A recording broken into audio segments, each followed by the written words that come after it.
Oh, g'day, welcome back to the channel. Today I'm going to run you through my tool belt and the tools I think an apprentice should have in their tool belt. So let's crack into it.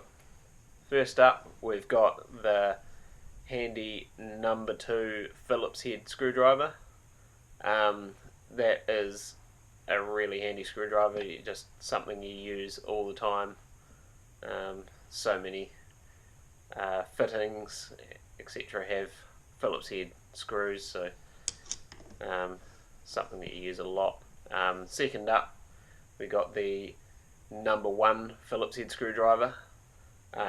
This is just good for the smaller screws you find in some fittings, light fittings and things like that. Once again, pretty handy, something that you could probably do without if you wanted to save on cost just for the initial setup of your tool belt. Number 3, we've got my number 4 flathead terminal screwdriver. This is a pretty handy screwdriver. There's a lot of flathead screws and plugs and switches and things like that this just fits perfectly. So it's a really handy screwdriver and one that I use a lot, so I definitely recommend getting one of them. Next up, we've got my 3mm terminal or flathead screwdriver.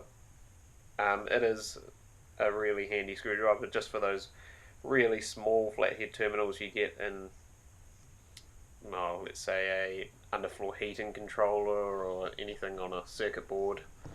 I definitely wouldn't be without that. Next up, we've got the 5.5mm flathead screwdriver, and that's just good for those medium size kind of flathead terminals.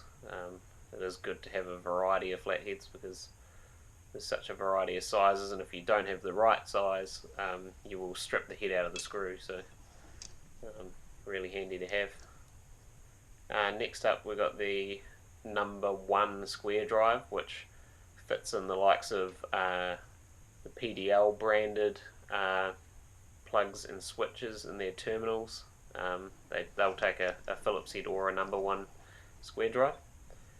Next up, we've got the number 2 square drive, which is just all your super screws and most fixings in our square drive. And you'll definitely need one of these screwdrivers, so you can't skimp out on one of those.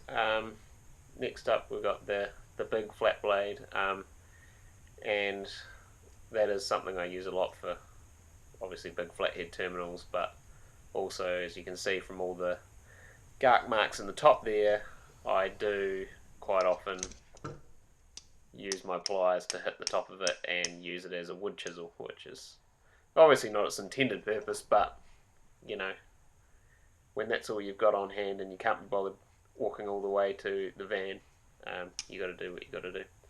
So obviously next up is my Klein pliers. Once again, you can't really go without a pair of pliers. These ones have got a wee crimp on the back side of them. They're just really quality pliers. Probably the second pair I've had in about 10 years, and only because I blew the other pair up cutting through a live wire. Next up, we've got the Klein side cutters. Once again, really good quality piece of kit. These ones have got a wee curve in them, which means that they're really good for prying out like nails and things out of flush boxes, stuff like that. So some flush boxes are nailed in from back in the day, and obviously cutting cable and things like that, so really handy to have. Next up, we've got my cable stripping knife, which is just really handy for stripping your neutral screens and things, and also I use it to round out flush box holes, when they're not cut out to size. Next up, we've got the Barco level. Mine is a metal one, and the only thing I'll say about the metal level is it can mark walls a bit, so probably a plastic one's the way to go here, but really handy for making sure all the fittings that you put up are nice and level, straight on the wall. The last thing you want's a fitting on the piss. And next up, we've got my wallboard saw, or jib knife as we call it. Great for cutting out jib and soffits, things like that. Something you use all the time, so you really do want one of these.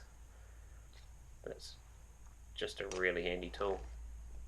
And last on the list, we've got the long nose pliers. Now, I used to have some Klein long nose pliers which I lost, and I replaced them with these Philo ones because I like the slightly fatter handle on the long nose pliers. And they are really handy, of course, for fishing cables out of walls and just places you can't get into with the other pliers.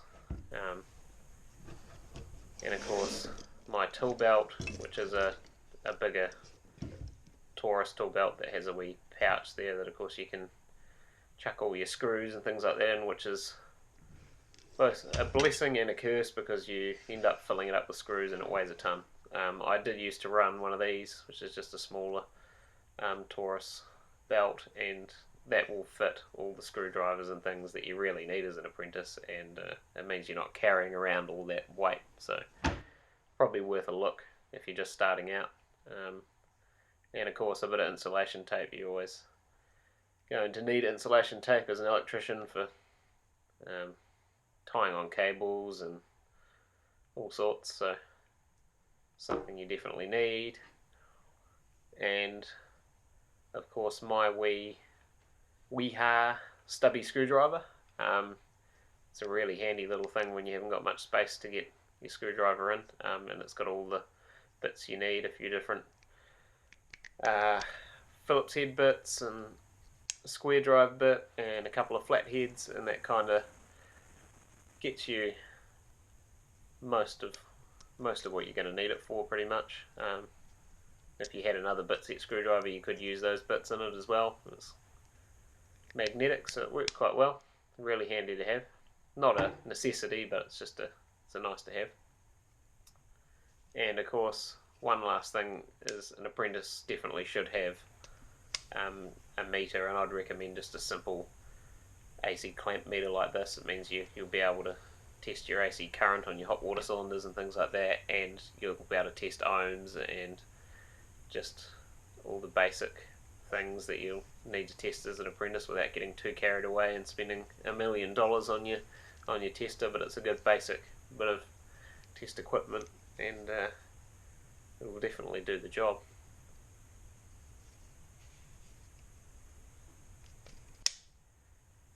Right, so that pretty much wraps it up for today. I hope you've enjoyed my wee tool belt tour, and all you apprentices out there will sort of hopefully have a better idea of what you'll be looking to buy. So hit like and subscribe, and I'll catch you in the next one.